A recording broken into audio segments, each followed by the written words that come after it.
একেবারে টলটলে নীল পানিতে সাঁতার কাটতে চান তাহলে অবশ্যই সিলেটের লালাখাল হতে পারে অন্যতম গন্তব্য। প্রতি বছরই হাজার হাজার ভ্রমণ পিপাসু ছুটে যান নীল পানির ছোঁয়া পেতে।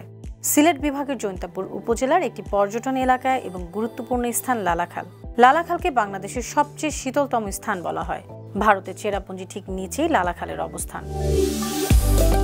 ভারত থেকে বাংলাদেশে যে ৫৪টি আন্তর্জাতিক নদী প্রবেশ করেছে, লালাখাল তাদেরই একটি। লালাখালের পাশ দিয়ে প্রবাহিত হয়েছে সারি গোয়াইন নদী। এই নদীতে অসংখ্য বাঁক রয়েছে। নদীটির কূলে পাহাড়ি বন, চা বাগান এবং নানা প্রজাতির বৃক্ষরাজি রয়েছে। চেরাপুঞ্জি পাহাড় থেকে উৎপন্ন এই নদী বাংলাদেশের মধ্য দিয়ে প্রবাহিত হয়েছে। লালাখালের পানি দেখতে নীল। মূলত সিলেটের জৈন্তিয়া পাহাড় থেকে নেমে আসা প্রবাহমান পানির সাথে মিশে থাকা খনিজ এবং কাদার পরিবর্তে নদীর বালুময় তলদেশের কারণেই এই নদীর পানির রং এরকম দেখায়। ইতিহাস থেকে জানা যায় এই নদী দিয়েই নাকি পর্যটক ইবনে বতুতা এসেছিলেন বাংলাদেশে।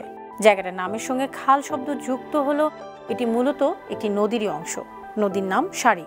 চেরাপুঞ্জি পাহাড় থেকে বেয়ে আসা পানি গড়িয়ে চলেছে লালাখাল দিয়ে। লালাখালকে কেন লালাখাল বলা হয় তা অবশ্য অজানাই রয়ে গেছে।